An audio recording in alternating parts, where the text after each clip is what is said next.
થી કે જ્યાં કડીના ફુલેત્રા ગામમાં જૂથ અથડામણની ઘટના સામે આવી રહી છે। પોલીસની ટીમ પર પણ આખરે પથ્થરમારો કરાયો હોવાની વિગતો મળી। પોલીસની પીસીઆર વાન સહિત 3 વાહનોમાં તોડફોડ મચાવવામાં આવી છે। એક પોલીસકર્મી ઇજાગ્રસ્ત થતા તેને સારવાર માટે ખસેડવા પડ્યા। અહીં ફુલેત્રા ગામમાં ભેંસને પાટું મારવા જેવી સામાન્ય બાબતમાં બબાલ થઈ ગઈ। ભરત ઠાકોર નામના શખ્સને માર મારીને ધમકી અપાઈ હતી। ભરત ઠાકોર પર હુમલાને લઈને 3 શખ્સો સામે ફરિયાદ દાખલ થઈ છે। બે તરફ પોલીસ પર હુમલાને લઈને પણ કાર્યવાહી હાથ ધરાઈ।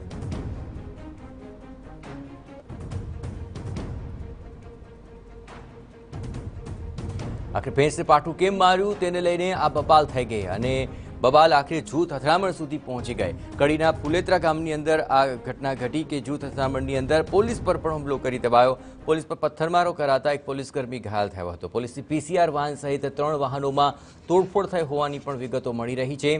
આખરે પોલીસકર્મી ઘાયલ થતા આ સમગ્ર મામલો વધુ તૂલ પકડી રહ્યો છે।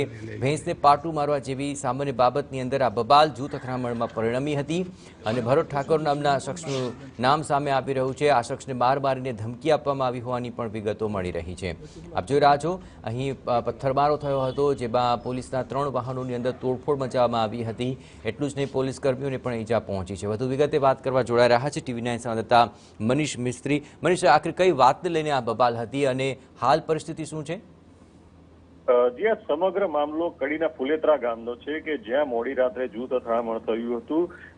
ફરિયાદ જે હાલ નોંધાઈ છે એ પ્રમાણે વાત કરું તો જ્યારે એક શખ્સ ત્યાં ફુલેત્રા ગામમાં પસાર થઈ રહ્યો હતો ત્યાં ભેંસને પાટું મારવાની બાબતમાં લઈને ફરિયાદ નોંધાઈ છે અને જેની અંદર અલગ અલગ સમાજના 2 જૂથ વચ્ચે મારામારી થઈ, જેમાં પોલીસને એક કર્મચારી જે ડ્રાઈવર હતા પીસીઆર વાનના એમને પણ ઈજા થઈ અને ભાગ્યોદય હોસ્પિટલમાં કડી સારવાર હેઠળ છે। ઉપરાંત અન્ય 3 એટલે કે કુલ 4 વ્યક્તિઓને ઈજા પહોંચી હતી। તો પોલીસની જે પીસીઆર વાન સહિત 3 વાહનોને પણ પર પથ્થરમારો કરવામાં આવ્યો હતો, જે ઘટનામાં પોલીસ કર્મીને ઈજાઓ પહોંચી હતી।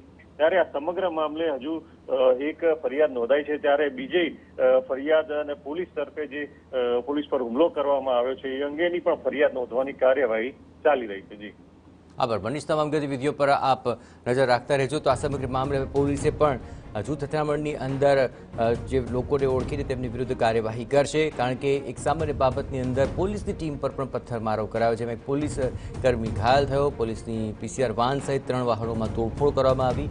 જોકે હાલ પરિસ્થિતિ અંડર કંટ્રોલ છે અને હાલ સમગ્ર મામલે પોલીસ જૂથ અથડામણને લઈને કાર્યવાહી કરી રહી છે।